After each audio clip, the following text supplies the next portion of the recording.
Sharmila talkies நேயர்களுக்கு வணக்கம். இந்த நேர்காணலில் நாம் சந்திக்குபவர் மூத்த ஊடகவியலாளர், அரசியல் திறனாய்வாளர் திரு உமாபதி அவர்கள். வணக்கம் சார். வணக்கம் வணக்கம் பாலாஜி. சார், இப்போது டெல்லி பயணம், முதலமைச்சரினுடைய டெல்லி பயணம் அப்படின்றது ஒரு பேசுபொருளாகவும் இருக்கு. அவர் போயிட்டு வந்த பிறகும் ஏன் ராகுல் காந்தியை சந்திக்கல, சோனியா காந்தியை சந்திக்கல அப்படின்றது ஒரு கேள்வி. இன்னொரு பக்கம் அமித்ஷாவையும் சந்திக்கல அப்படின்னு. ஆனால் இது அந்த காங்கிரஸ் கட்சியினுடைய பிரவீன் சக்கரவர்த்தி அவர்கள் சொல்றாங்க, இதுல எதுவுமே பிளான் பண்ண கிடையாது, ஊடகங்கள் அவங்களா யூகங்கள்ல சொல்லக்கூடாது அப்படின்னு சொன்னாரு.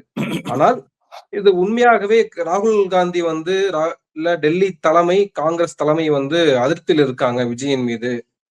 ஏன்னா அதிமுகவை இழுக்கிறதுல ரொம்ப தீவிரமா ஈடுபாடோட செயல்படுறத பார்க்கிற போது, ஒருவேளை இவங்களுக்கெல்லாம் இடைத்தேர்தல்ல சீட்டு கொடுத்து அவர்கள் ஜெயிச்சுட்டு வந்தாங்க அப்படின்னா, அவங்களுக்கான முக்கிய பொறுப்புகள், அமைச்சர்கள் எல்லாம் தூக்கி கொடுத்தா நமக்கான இடங்கள் போயிடுமே அப்படின்ற ஒரு அச்சத்துல காங்கிரஸ் இருக்கிறதாகவும் சொல்லப்படுது. நீங்க எப்படி விஜயினுடைய டெல்லி பயணம் கிடையாது. ஆக்சுவலா என்ன அப்படின்னா, கடைசியில அதிமுகல இருந்து வந்தவங்க எல்லாம் முக்கிய புள்ளிகள்லாம் கிடையாது. முக்கிய புள்ளிகள் கிடையாது. அவர்கள் எல்லாமே ஒரு அட்ரஸ் இல்லாத ஆட்கள் தான்.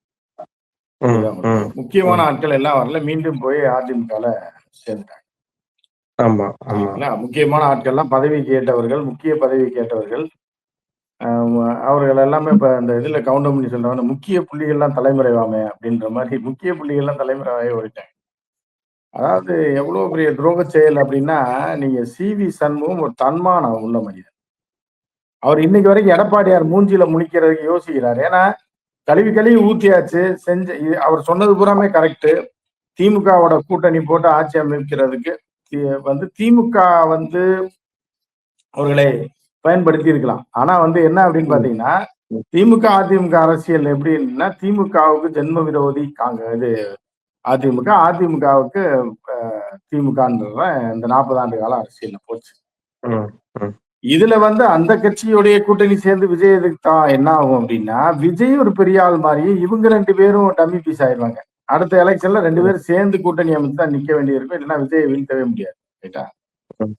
சோ இதனால அது ஒரு வாய்ப்பு இல்லை அப்படிங்கும் போது சிலர்லாம் கொந்தளிச்சிட்டாங்க. அதுல சி.வி. சண்முகம் ஒருத்தர் திமுக சேரக்கூடாதுன்னு. ரைட், அவங்க கொள்கை, அவங்க இது இவ்வளவு நாள் அப்படியே வளர்ந்துட்டாங்க.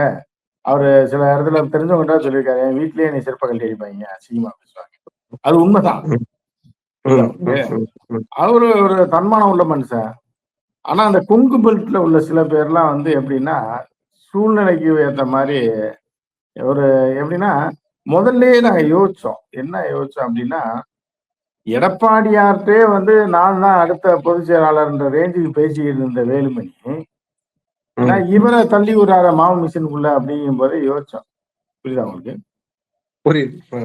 ஏதோ இவருக்கு முக்கியம் சி.வி. சண்முகம் பாவம். ஒரு பக்கம் பாத்தீங்கன்னா ஒரு அப்பாவியான ஒரு மனுஷன், யதார்த்தமான ஒரு மனுஷன், மனசுல தோன்றத அப்படி பேசிடுவார். புரியுதா? அந்த மாதிரியான ஒரு ஆள். அவர் என்னன்னா, இதோட பின் விளைவுகளை பார்க்க மாட்டார். ரைட்டா? அப்படிப்பட்ட ஒரு இன்னும் ஒரு ஒரு விவசாயியா, ஒரு கிராமத்தை சேர்ந்த ஒரு மனிதனா தான் சி.வி.எஸ் பார்க்க முடியும். தன்மானம் உள்ளவர், மனசாட்சி கொஞ்ச நாள் வேணும்னு வைங்கள. சில பழமொழி சொன்னேன், கொஞ்ச நாள் உனக்கு மனசாட்சி இருக்காயா அப்படின்னு. அந்த மாதிரி கேட்டீங்கன்னா நிச்சயமா சி.வி. சண்முகத்துக்கு மனசாட்சி இருக்குன்னு நம்ம சொல்லலாம். ஆனா மீதி ஆட்களுக்கெல்லாம் அவரை கொண்டு போய் கட்டி இறக்கி விட்டு, புரியுதா உங்களுக்கு, இறக்கி விட்டு வண்டியில ஏற்றி விட்டுட்டு இவங்க இறங்கி ஓடி வந்துட்டாங்கன்னா பிளாட்பாரத்துல எப்படி இருக்கும் நினைச்சு பாருங்க. அவர் 4 நாளா, இன்னைக்கு ஒரு 4வது நாளாச்சு நீ வீட்டை விட்டு வெளியில வர. புரியுதா உங்களுக்கு? ஆனா எஸ்.பி. வேலுமணி சொன்னாரு, சி.வி. சண்முகத்தினுடைய கருத்து தான் எங்க கருத்து, அவருடைய கருத்து தான் எங்க கருத்து. அவரு சொல்லிதான் நாங்களே எடப்பாடி அவர்களை, பொதுச் செயலாளர் அவர்களை சந்திச்சோம், பேசணும், இணைஞ்சிருக்கோம் அப்படின்னு அவர் சொல்றாரு. இல்ல, இணைஞ்சிருக்கோம்னு சொன்னாலும் எடப்பாடியார் இவரை சேர்க்க மாட்டார்ல. ரிவன்ரி ஆக்கி விட்டு ஒருத்தர் தலைவரா போக்கஸ் பண்ணி காமிச்சுட்டா என்ன பண்ணா, அவரை பலிகடா கொடு. உங்களுக்கு எல்லாம் அந்த தைரியம் இல்ல. தைரியம், அந்த மாதிரி தைரியம் உள்ள ஆளை வச்சா மீண்டும் எனக்கு பதவி இல்லாம போயிடும், எடப்பாடியாரை தூக்கி போட்டுருவாங்கன்ற அந்த பயம் இருக்கு. ஸோ அதனால மீண்டும் சி.வி. சண்முகத்தை சேர்க்கிறதா வேண்டாமா? இதுல எடப்பாடியார் என்ன சொல்லியிருக்காருன்னா, திருப்பி வந்தீங்கன்னா உங்க மாவட்ட செயலாளர் பதவி எல்லாம் கிடையாது அப்படின்னு. புரியுதா உங்களுக்கு? அப்படி இருக்கும்போது அப்படிலாம் போய் அதுவும் எதிர்த்த துரோகி எடப்பாடிட்ட போய் நிக்கணுமா அப்படின்றது நம்ம சொல்ல துரோகின்னு சி.வி. சண்முகம் அவர் வந்து சொல்லியிருக்காரு. அவரு சொல்லும்போது என்ன ஆகுதுன்னா, போய் அவர் வந்து இறங்கிலாம் மாட்டாரு. ஆனா கட்சியை விட்டு கட்சியில நீண்ட ஒரு எடப்பாடி பழனிசாமிய பொதுச் செயலாளர் ஆக்குனதுல முக்கிய பொறுப்பு அவருக்கு உண்டு. புரியுதா உங்களுக்கு? சட்ட அந்த ரீதியாக மாதிரியான ஒரு நெட்டலை பாதுகாத்து கொடுத்தது எல்லாமே. ஆமா. பிள்ளை பாதுகாக்கிறாரோ, இது பண்ண இலைய கழுவி வச்சாரோ, அது எல்லாம் கட்டு கட்டி கொண்டு போய் பந்தியில போட்டாரோ. அவரு இலை கூட இருந்தவர். புரியுதா உங்களுக்கு? அந்த இலைக்கட்டை பாதுகாத்துக்கிட்டு இருந்தவர் அவரு. சரியா? சோ இப்ப இலை காயிற நிலைமைக்கு வர நேரத்துல பாத்தீங்க அப்படின்னா, அவரை கழட்டி விட்டாங்க. சோ இப்ப இப்படிதான் இருக்கு. இப்ப நீங்க வந்து டெல்லி போன முதலமைச்சர் விஜய். அவர் வந்து நீங்க வந்து யார பார்க்கலன்னா, நீங்க சோனியாவை பார்க்கல, ராகுல பார்க்கல. அவங்க கூப்பிட்டா தானே இவர் போய் பார்க்க முடியும். இதெல்லாம் நம்ம வீடு மாதிரி வந்து அவங்க வீட்டுக்கு வந்து ஒரு டீ சாப்பிட்டு போலாம் அப்படி இல்ல. இவர் வந்து இவரோட பாடி லாங்குவேஜ் இருக்கு, யாரை சந்திக்கிறாரு, என்ன பிளான் பண்றாருன்னு பார்த்தா காங்கிரஸ். காங்கிரஸ் வந்து எப்பவுமே ஒரு மகா துரோகி. புரியுதா உங்களுக்கு? அப்ப நீங்க முதல்ல கேட்ட கேள்விக்கு நான் இதான் பதில் சொல்லணும். மகா துரோகி காங்கிரஸ். காங்கிரஸ் பயப்படுது அப்படின்னா, துரோகிக்கு பரிசு வந்து துரோகம் தானே இருக்கு. இப்ப இவங்களை நம்பி எப்படி திமுக கழட்டி விட்டு போன மாதிரி அங்க போய் கழட்டி விட்டாங்கன்னு என்ன பண்ணிருக்காருன்னா, அங்க இருந்து ஒரு 6, 7 பேரை விலைக்கு வாங்கினேன். புரியுதா? விலைக்கு வாங்கி அதுக்கப்புறம் வந்து அவர்களை நிக்க வச்சாங்கன்னா அதுல 1, 2 பேர் ஜெயிச்சா கூட காங்கிரஸ் கழட்டி விட்டுலாம் அப்படின்றதுதான் கணக்கு.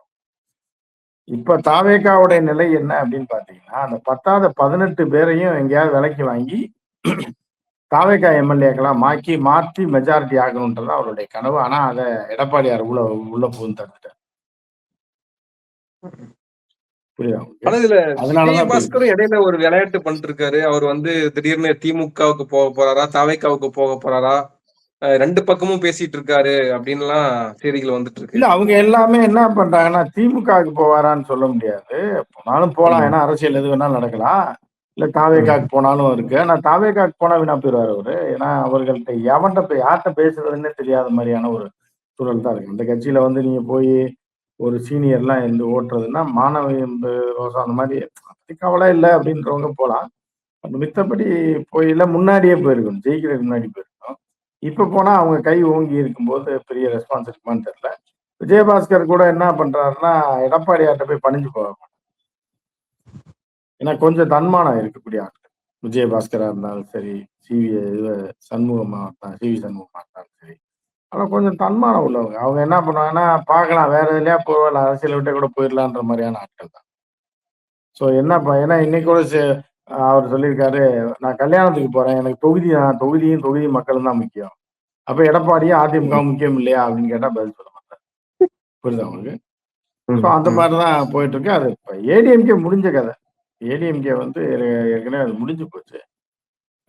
சோ அது ஒரு அந்த பாயிண்ட் தான் நீங்க சொன்ன பாயிண்ட் தான். இப்ப அதிமுக முடிஞ்சு போச்சுன்றப்போ, ஏன்னா இருதுருவ அரசியல் இருந்திருக்கு. இப்ப 50 ஆண்டுகளாக அதிமுக, திமுக தான் ஆட்சியில இருந்திருக்காங்க. எதிர்த்து அரசியல் பண்ணியிருக்காங்க. இப்போ திமுகவை எதிர்க்கிறதுக்கு தவைக்க ஆட்சிக்கு வந்துருச்சு. தவைக்க எதிர்த்து இனிமேல் திமுக பேசப்போகுது. அப்போ அதிமுகவுக்கு ஆல்ரெடி அந்த அவங்களுடைய ஸ்பேஸ் இல்லாம போனதனுடைய விளைவு தான் இந்த ஊசலாட்டம்னு எடுத்துக்கலாமா? இல்ல அது ஏற்கனவே அம்மையார் ஜெயலலிதா இறந்ததுக்கு அப்புறமே அந்த கட்சி முடிஞ்சு போச்சு. ஸ்டார் லீடர் இல்லாம புரியுதா முடிஞ்சு போச்சு. இப்ப நீங்க வந்து ஆம்னி பஸ் பாத்தீங்கன்னா, மதுரையில இருந்து 7 மணி நேரம் 8 மணி நேரத்துல சென்னைக்கு வந்துட்டு காலையில வந்துரும். அப்புறம் டிரைவர் போய் படுத்து தூங்கி எந்திரிச்சோன்னா மத்தியானமே அந்த வண்டி திருப்பி அங்கிருந்து கிளம்பும். திரும்பி மதுரைக்கு வரும். இல்ல கோயம்புத்தூருக்கு வரும். இல்லைன்னா அடுத்த நாள் நைட்டு வந்து அதே டிரைவர் இன்னொரு டிரைவர் கூட ஸ்டாண்ட் பை போட்டு வரும். நீங்க திடீர்னு வந்து போட்டீங்கன்னா, ஒரு ஆம்னி பஸ் பலன்னு இருந்த ஒரு ஆம்னி பஸ் அடிச்சா 140, 120 கிலோமீட்டர் போகக்கூடிய ஆம்னி பஸ். டிரைவர் திடீர்னு வரல, இறந்துட்டாரு. டப்புன்னு அந்த வர்ற வழியில டிராக்டர் ஓட்டுற ஒருத்தர் வண்டியில ஏத்தீங்கன்னா என்ன ஆகும்? வண்டி ஓட்டுவார். அவருக்கும் ஓட்ட தெரியும், கியர் போட தெரியும், போகுது 60, 70லயே போவார். பயணிகள் எல்லாம் கொந்தளிச்சிருவாங்க. யாரு ஓட்டின வண்டியா இது? என்னையா இவ்வளவு நேரம் 100, 110ல வந்து இந்த வண்டி போட்டு யாரையோ உட்கார வச்சுக்க போட்டு கியர் எங்கேன்னு தேடுறான். புரியுதா? பிரேக்கு ஆக்சிலேட்டர் எங்க இருக்குன்னு தெரிஞ்சா கூட கியர் எங்கன்னு தேடுறான், போடுறான், வளைக்கிறான், ஓவர்டேக் பண்ணான், பின்னாடி வர்றான் அப்படின்ற மாதிரி எதையோ பிடிச்சி அமுக்குறான் அப்படின்ற மாதிரிலாம் இருக்குல்ல. ஆனா வண்டி போய் சேர்ந்துரும். சென்னைக்கு போய் சேர்ந்துரும். என்னன்னா காலைல 5 மணிக்கு வர வண்டி 7 மணிக்கு வந்து சேர்ந்துரும். நல்லா தானே ஓட்டுறாரு அப்படின்னு நம்ம சொல்ல முடியாது. அந்த எக்ஸ்பீரியன்ஸ்டு அந்த ஆம்னி பஸ் டிரைவருக்கும், புரியுதா? ஆட்டோ டிரைவருக்கும் வித்தியாசம் இருக்கு. டிராக்டர் ஓட்டுறவருக்கு வித்தியாசம் இருக்கு. புரியுதா உங்களுக்கு? ஸோ அந்த மாதிரி தான் இப்போ எடப்பாடியார் வந்து என்னன்னா, அந்த வண்டி நின்னு இருக்கிற அளவுக்கு 4 வருஷம் ஓட்டிட்டாரு. ஓட்டி இழுத்து கொண்டாந்து வண்டியை நிறுத்திட்டாரு. அவரை மக்கள் போதும்பா அப்படின்னு இறக்கி விட்டாங்க. திருப்பி திருப்பி ரிட்டர்ன் போறப்பயும் இதே டிராக்டர் டிரைவர் தான் ஓட்டுவாருன்னு தெரிஞ்சு எப்படி அந்த வண்டியில ஏறுவாங்க? வந்தப்ப சரி ஏதோ ஒரு மண்டையை போட்டாரு, ஒரு டிரைவர் பாவம் இறந்துட்டாரு, 2 மணி நேரம் லேட்டு. இன்னொரு டிரைவர் ஏத்தி விட்டு கொண்டாந்து ஊர்ல இறக்கி விட்டாங்க. தப்பிச்சதே போதும்டான்னு வந்து இறங்கிட்டாங்க. திருப்பி எப்படி அவரே வண்டியில ஏத்துவாங்க? நாளை கழிச்சு ரீபுக்கிங் பண்ணும்போது, ரிட்டர்ன் புக்கிங் பண்ணும்போது அதே இவர் வந்து அந்த டிராக்டர் டிரைவர் மாதிரியே இருக்கே அப்படின்னா எப்படி ஏறுவான் வண்டியில? புரியுதா? அந்த மாதிரி தான் எடப்பாடியார். எடப்பாடியார் ஒரு ஸ்டார் லீடர் கிடையாது. எம்ஜிஆர் ஒரு ஸ்டார் லீடர், ஜெயலலிதா ஒரு ஸ்டார் லீடர். இவங்கெல்லாம் ஓட்டுன வண்டி அது. திடீர்னு இவர் ஆள் இல்லாதனால ஸ்டாண்ட் பை கொண்டு போய் ஒர்க் ஷாப்ல நிறுத்துறதுக்காக கொடுத்தாங்க. மீதி 3 வருஷம். 3, 4 வருஷம். அதனால வண்டியை கொண்டு செட்ல விட்டா திருப்பி எப்படி அவர்கிட்டயே கொடுப்பாங்க. ஸோ அதனால அது முடிஞ்சு போச்சு அவ்வளவுதான். ஆனால் விஜயினுடைய நடவடிக்கைகள் குறிப்பாக வந்து இந்த இடதுசாரிகள், காங்கிரஸ், விசிக, ஐயுஎம்எல் போன்ற கட்சிகள்லாம் வந்து இவங்க பாஜகவை எதிர்க்கிறாங்க. பாஜகவை எதிர்ப்பதாக இல்லது பாஜக கூட போக மாட்டாங்கன்ற ஒரு சமிக்கை வந்ததுனாலதான் நாங்கெல்லாம் வந்து அந்த அமைச்சர்கள் இடம் பெற்றிருக்கோம்னு ஒரு நியாயத்தை கொடுத்தாங்க. ஆனால் தமிழ் தாய் வாழ்த்து தமிழ்நாட்டுல பாடுறதுக்கு போய் மோடி கிட்ட அனுமதி வாங்குறாங்கல்ல, அனுமதி கேட்கிறாங்கல்ல, அது ஒரு பக்கம் இருக்கு. இன்னொன்னு காவிரி நடுநீர் பிரச்சனையில ஒரு மாநில சுயாட்சி தாண்டி செயல்பட வேண்டிய அவசியம் இருக்கு. இன்னைக்கு மார்க்சிஸ்ட் கம்யூனிஸ்ட் கட்சி நீங்க வந்து மாநில சுயாட்சி விவகாரத்துல நீங்க ஊசலாட்டம் இருக்கக்கூடாது, தாவேகாவுக்கு நீங்க சிறப்பா செயல்பட வேண்டிய அவசியம் இருக்குன்னுலாம் சொல்றாங்க. அப்போ விஜயனுடைய செயல்பாடுகள் எப்படி இருக்குன்னு பாக்குறீங்க இந்த அதாவது விஷயம்? நீங்க அந்த காலத்துல எல்லாம் பாத்தீங்கன்னா பொண்ணு கல்யாணம் பண்ணி கொடுத்த உடனே அது சமையல் பண்ண தெரியாது. கூட மாமியார் யாரா இருந்து அட்ஜஸ்ட் பண்ணி தான் செய்வாங்க. இன்னும் உப்பு போடாம இருக்கும், சுடுதண்ணியை வச்சு தக்காளியை புளிஞ்சு விட்டுரும். அப்புறம் சாம்பார் வைக்கிறேன்னு புளிக்குழம்பு வச்சு விட்டுரும். எனக்கோ அப்ப அந்த புருஷன் என்ன நினைப்பான்னா, சரி புதுசா கல்யாணம் வந்து பாவம் தெரியல அப்படின்னு அந்த பொண்ணு மேல இருக்க மோகத்திலையும் காதல்லையும் இருக்கிறத சாப்பிட்டு என்ன பண்ணுவான், 2 நாள் பாப்பா, 3ஆம் நாள் இப்படி இருந்தவன் நம்ம ஜன்னி வந்து செத்துருவோம்னு சொல்லி வெளியே சாப்பிட ஆரம்பிச்சிட்டான். இல்லம்மா நைட்டு ஒன்றும் செய்ய வேண்டாம், நான் வேணா லேட் எங்க ஆபீஸ்ல கொஞ்சம் வேலை இருக்கு அப்படின்னு சொல்லி நைஸா என்ன பண்ணுவான்னா, நீ செஞ்சு சாப்பிட்டு படுத்துரு அப்படின்றான்.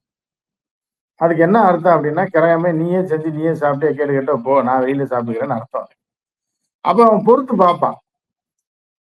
அவன் என்ன மனசுக்குள்ள நினைப்பான்னா, ஒரு 2 மாசம் 3 மாசத்துல சமையல் கத்துக்கிடுவோம். ஒரு 6 மாசத்துல கத்துச்சுனா கூட சரி ஓரளவுக்கு உருட்டி செய்யட்டும், அதுக்கப்புறம் பாத்துக்கலாம் அப்படின்னு நினைச்சிட்டு இருப்பான். ஆனா அதே பொண்ணு வந்து என்ன பண்ணுச்சுன்னா, தெரியாதனமா உப்புக்கு பதிலா எலி மருந்தை போட்டுச்சுன்னு வைங்க. புரியுதா? புருஷன் மாமியார் எல்லாமே போய் சேர்ந்துருவாங்க. சோ அந்த மாதிரிதான் இப்ப நடக்க போகுது. இவங்கெல்லாம் கூட்டணிக்கு போனவங்க எல்லாம் புது பொண்ணு, சின்ன பொண்ணு, பாவம் சமையல் தெரியாது, ஏதோ ரசம் வைக்குது, ரைட் ஓகே அட்ஜஸ்ட் பண்ணி சாப்பிட்டுக்குவோம், தயிர் ஈர ஊத்தி சாப்பிட்டு ஒரு வடையை கடையில வாங்கி இங்கே ஓட்டுவோம்னு சொல்லி நேரத்துல அது உப்புக்கு வந்து ஒரு நாளைக்கு வந்து எலி மருந்தை வைக்க போகுது. அப்ப எல்லாம் தெரிஞ்சு ஓடும். அப்பதான் இவங்களுக்கு தெரியும், ஆஹா இந்த அதிமுகவை வாய்ப்பு கொடுப்போம் வாய்ப்பு கொடுப்போம்னு சொல்லி நமக்கு ஒரு வாய்ப்பு கொடுத்தாங்கன்றதுக்காக கொடுத்தோம். கடைசியில் நமக்கு எலி மருந்து வச்சிட்டாங்கன்னு எப்ப தெரியும்னா இன்னொரு கொஞ்ச நாள்ல தெரியும். அப்ப வந்து அதை தள்ளி வச்சுட்டு வந்தோம்.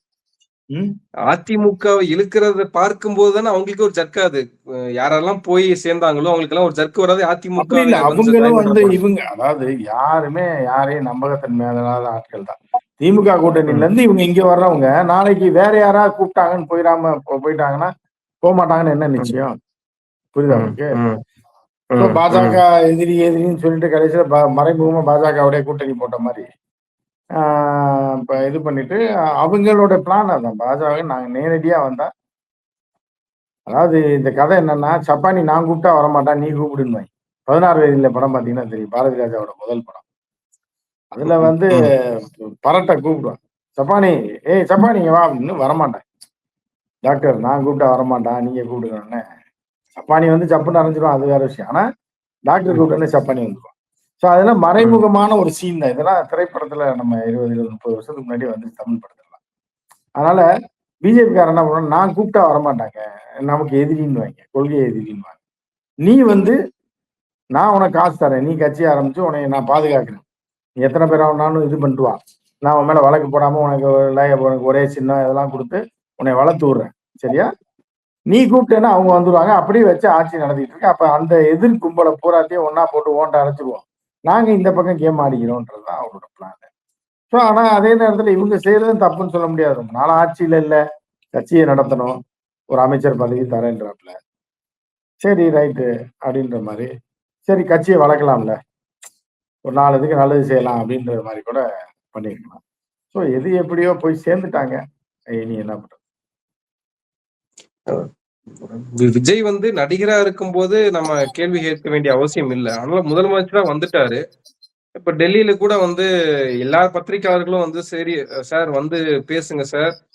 ஜெயலலிதா, எடப்பாடி முதல் கொண்டு டெல்லி மீட்டிங்ல பேசியிருக்காங்க சார். லெகசிய பிரேக் பண்ணாதீங்க அப்படின்னு சொன்னா, சபைக்கு அவன் வந்து நாங்க பிரேக் பண்றதுல தான் வந்து கிங்கு. நாங்க வந்து ரூல்ஸ் பிரேக் எதை பண்றோம். பார்ப்பாங்க? அவங்க முதலாளி என்ன செய்யறாரோ அதுதானே பார்ப்பாங்க. அவங்க முதலாளி 12, 14 வருஷமா எங்க பத்திரிகையாளர் சந்திச்சு அதை கேட்டீங்களா யாராவது? டெல்லியிலே இருக்காரு, இவரா போயிட்டு வர்றாரு. அப்ப முதலாளி என்ன பண்றாரோ அதை தானே ஃபாலோ பண்ணாங்க. வேலை பார்க்குறவங்களும் மேனேஜரும் அதை தானே ஃபாலோ பண்ணும். இப்ப முதலாளி அதை அப்படியே பண்ணாமே 15, 11 வருஷம் 12 வருஷமா ஆட்சியில் இருக்காருல்ல.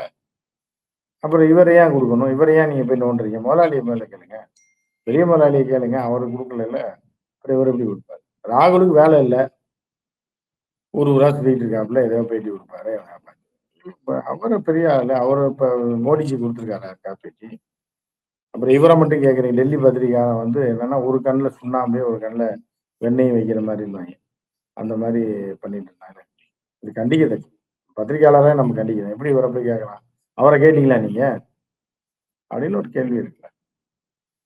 விஜய் பேட்டி கொடுக்காமயே பத்திரிக்கையாளர்களை கதற விடுறாரு, கெஞ்ச வைக்கிறாரு. இல்ல இல்ல, அவர் அப்படின்லாம் கொடுக்கணும், எழுதுறாங்க. பேட்டி கொடுக்கணுன்ற அவசியம் இருக்கான்னு தானே அவங்க கேட்கறாங்க. முதலமைச்சர்னா பேட்டி கொடுக்கணுமா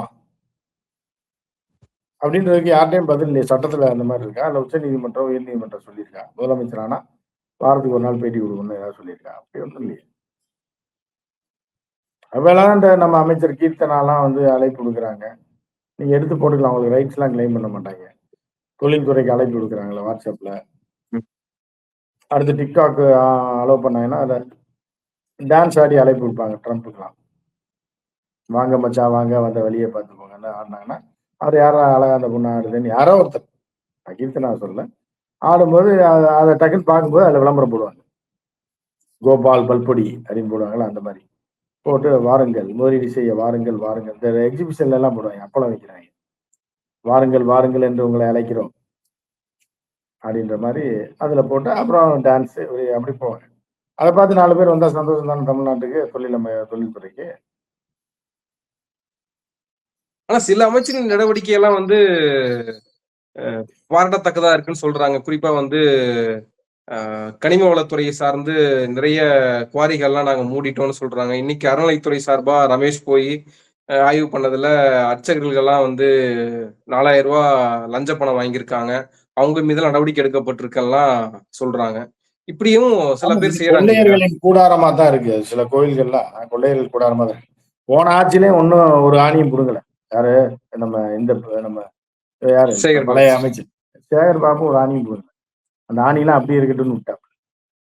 ஸோ அந்த ஆணியெல்லாம் கட்டாயம் புடுங்க வேண்டிய ஆணி தான். யாரா இருந்தாலும் போய் புடுங்கணும். ஏன்னா அதுல கை வச்சா அவர்கள் வந்து வேற இடத்துல கை வைப்பாங்கன்னு சேகர்பாபு பயந்துட்டு கை வைக்கல. சும்மா அந்த சேகர்பாபு நல்ல நடவடிக்கை எடுத்தாரு, அது வேற. நிறைய சொத்துக்கள் அபகரிக்கப்பட்டதெல்லாம் மீட்டிருக்காரு, அது வேற. ஆனா மெயினான ஆணியில கை வைக்கல. அதுல கை வச்சா மேல இருந்து டெல்லியில இருந்து ஆள் வருவாங்கன்னு சொல்லி வைக்கல. ஆனா இவர் வந்து வச்சிருக்காருங்கப்ப அது பாராட்டப்பட வேண்டியது. ஏன்னா அங்க வந்து திருச்செந்தூர்ல பாத்தீங்கன்னா கொள்ளையோ கொள்ளை. தமிழ்நாட்டிலே வந்து நீங்க ஆந்திரால பாத்தீங்க அப்படின்னா திருப்பதி தான் கொள்ளையர்களோட கூடாரம். அதாவது ஆன்மீகத்தை சொல்லல, ஆன்மீகத்தையோ கடவுளே சொல்லல. அந்த கடவுளின் பெயரால், அந்த கோவிலின் பெயரால், அந்த லட்டுவின் பெயரால், அந்த நெய்யின் பெயரால் அவங்க பண்ற அட்டகாசம், அலும்புக்கு அந்த மாதிரிலாம் தமிழ்நாட்டுல எங்கேயுமே இல்லை. அதே மாதிரி பாத்தீங்கன்னா காளகஸ்தின்னு ஒரு கோயில் இருக்கு. ஏன்னா இந்த மாதிரிலாம் கொள்ளைக்காரங்கள எங்கேயுமே நான் கம்ப்ளைண்டே கொடுத்துருக்கேன் ஒரு காலத்துல. ஒரு 15, 20 வருஷத்துக்கு முன்னாடி ஒரு செய்திக்காக போயிருந்தப்ப, என்னடா இப்படி கொள்ளையடிக்கிறீங்க, பிட் பாக்கெட் தான் அடிக்கலாங்க, அந்த ரேஞ்சில் இருந்தது. அதுக்கு இணையாக தமிழ்நாட்டுல ஒரு கோவில்ல வந்து இந்த மாதிரியான தீய சக்திகள் அதிகமா இருக்குன்னா அது நம்பர் 1 திருச்செந்தூர்.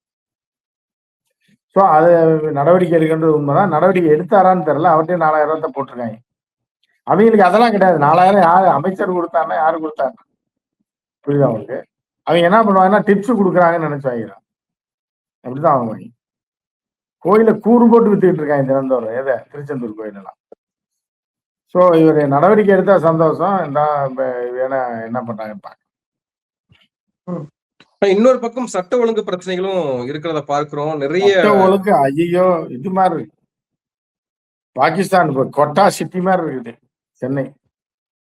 எந்த நேரத்துல எவன் வந்து எவனை அங்க வந்து துப்பாக்கி மட்டும்தான் புலங்கல இங்க. எல்லா வித கேவலம். ஐயோ எல்லாம் தெரிச்சு ஓடுறாங்க. மக்கள் வந்து ரெஸ்ட்லெஸ்ஸா இருக்கான்.